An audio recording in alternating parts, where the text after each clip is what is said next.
সিরাতুন নবী পালন করতে হবে কতদিন বলেন? জীবন যতদিন আছে ততদিন।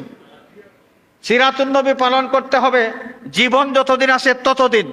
ব্যানার টাঙ্গাইয়া মাইক যুগে নাকি আমলের মাধ্যমে? আমলের মাধ্যমে।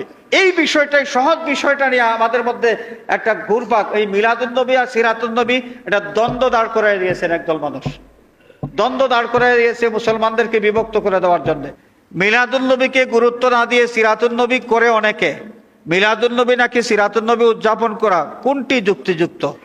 দুইটাই যুক্তিযুক্ত, শুধু না অবশ্য করণীয়। যেমনি ভাবে মিলাদুন নবী বাদ দেওয়া যাবে না, তেমনি ভাবে সিরাতুন নবীও বাদ দেওয়া যাবে না। সিরাতুন নবী, আরে বাবা, সিরাতুন নবী এটা আনুষ্ঠানিকতার কোনো বিষয় নয়। সিরাতুন নবী এটা হচ্ছে আমলের বিষয়। সিরাতুন নবী মানে কি? আসসিরাতু আল খাসলাতু, আসসিরাতু আত তরিকাতু, আসসিরাতু আল আখলাকু, আসসিরাতু আশ-শরিয়াতু। সিরাত শব্দের যত অর্থ আছে সমস্ত অর্থ নিয়ে যদি সিরাতুন নবী এই কথার অর্থ আমরা করি, তাহলে এর অর্থ হবে নবী পাক সাল্লাল্লাহু আলাইহি ওয়াসাল্লামের তরিকা, নবীজির সুন্নত, নবীজির চরিত্র। তো নবীর তরিকা এটা কি আলোচনা করার মাধ্যমে পালন হয়ে যাবে, নাকি আমল করতে হবে? আমলের মাধ্যমে। আমরা নামাজ পড়ি, এটা হচ্ছে সিরাতুন নবী। আমরা কোরআন শরীফ তেলাওয়াত করি, এটা হচ্ছে সিরাতুন নবী। আমরা সত্য কথা বলি, এটা সিরাতুন নবী। আমরা মুরব্বীদের সম্মান করি, এটা সিরাতুন নবী। আমরা ছোটদেরকে স্নেহ করি, এটা সিরাতুন নবী। আমরা হালাল তরিকায় ব্যবসা করি, এটা সিরাতুন নবী। আমরা হালাল হারাম এটা পরিচয় করে হারাম বর্জন করি আর হালাল গ্রহণ করি, এটা সিরাতুন নবী। এক কথায় একজন ইমানদার ব্যক্তি তার জীবন চলার পথে যে কোনো ক্ষেত্রে আল্লাহ রব্বুল আলামিনের সন্তুষ্টির উদ্দেশ্যে, আল্লাহকে খুশি করার জন্যে যা সে করবে এবং যা সে বর্জন করবে সব কিছু সিরাতুন নবী। সিরাতুন নবীর ভিতরে আছে সব। এটা কি আপনি রবিউল আউয়াল মাসে সিরাতুন নবী মাহফিল আয়োজন করলে বাস এক মাসে শেষ হয়ে যাবে? সিরাতুন নবী কতদিন?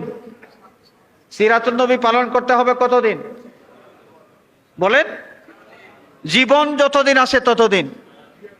সিরাতুন নবী পালন করতে হবে জীবন যতদিন আছে ততদিন। ব্যানার টাঙ্গাইয়া মাইক যুগে নাকি আমলের মাধ্যমে? আমলের মাধ্যমে। এই বিষয়টাই, সহজ বিষয়টা নিয়ে আমাদের মধ্যে একটা ঘুরপাক। এই মিলাদুন নবী আর সিরাতুন নবী এটা দ্বন্দ্ব দাঁড় করাই দিয়েছেন একদল মানুষ।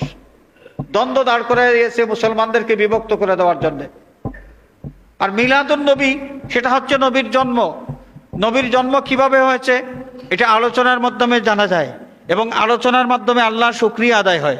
আলোচনার মাধ্যমে আল্লাহর কি হয়? শুকরিয়া আদায় হয় যে আল্লাহ পাক মেহেরবানি করে আমাদের নবী দিয়েছেন, নবী এইভাবে পৃথিবীতে এসেছেন। আমরা বুঝতে পারছি তো? নবী পৃথিবীতে না আসলে নবীর চরিত্র কেমনে পাওয়া যাবে? নবী পৃথিবীতে না আসলে নবীর তরিকা পাওয়া যাবে কেমনে? তাহলে মিলাদুন নবী আগে এবং মিলাদুন নবীর পরে হলো সিরাতুন নবী। মিলাদুন নবী আগে, এই মিলাদুন নবীর পরে হলো সিরাতুন নবী। মিলাদুন নবী এটা আনুষ্ঠানিকতার মাধ্যমে, আলোচনার মাধ্যমে এটা হয়, জানা হয়ে যায়। কিন্তু সিরাতুন নবী আমলের মাধ্যমে পালন করতে হয়। এক মাস নয়, একজন মানুষের জীবন যতদিন ততদিন পর্যন্ত সিরাতুন নবী পালন করতে হয়। আমরা কি বুঝতে পেরেছি? আমরা যারা মিলাদুন নবী পালন করি, আমরা কি সিরাতুন নবী পালন করি না? করি তো। আমরা নামাজ পড়ি, সিরাতুন নবী পালন করি। আমরা মুসলমান হিসাবে যত আমল করি সব সিরাতুন নবী পালন করি। এরা যে মিথ্যাবাদী, যারা বলে যে মিলাদুন নবী যারা করে এরা সিরাতুন নবী মানে না, এটা একটা মিথ্যা কথা। এটা একটা মিথ্যা কথা, ডাহা মিথ্যা কথা। মিথ্যাবাদী যারা, তাদের কি অবস্থা হবে এটা তো ওয়াজ করে বোঝানোর দরকার নেই।